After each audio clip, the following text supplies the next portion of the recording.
there's a recognition that colleges and universities are in a very tough spot right now. This is a moment where so much is in flux. The law is changing. The rules coming from the federal government are changing. And so people who are genuinely committed to doing this right have real questions about what it means to do this right. And so the hope and the aim is for this document to be very useful practically for those who are in positions to administer these rules. Recognizing that colleges and universities vary along so many dimensions. Some are big, some are small, some are urban, some are rural, some are religious institutions, others aren't. Some have large commuter populations and others don't.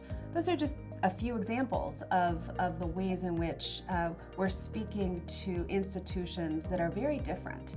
And so on the one hand, the principles are framed at a high level of generality so that those who are using the document can tailor it to their own needs. And at the same time, as you drill down to the level of the reporter's notes, you're getting some very specific examples of what these policies and procedures look like.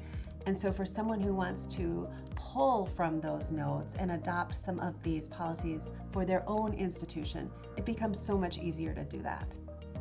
There is, I think, a temptation to see these cases as properly belonging in the criminal justice system, and many of them do, and many of them should end up there, and some of them will.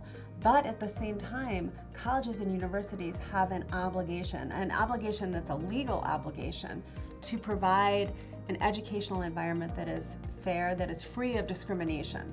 And when a student suffers, let's just say, a sexual assault and experiences that, that can impair her or his educational experience in a way that requires colleges and universities to take steps.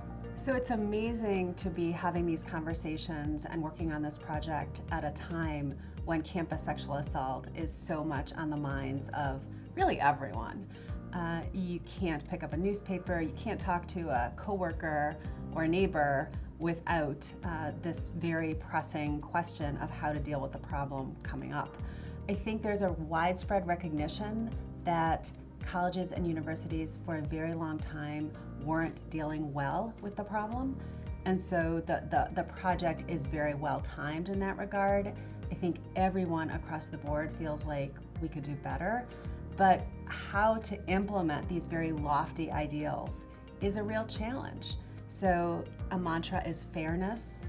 We talk a lot about what it means to be fair, what it means to respect these very high ideals like free speech, like privacy.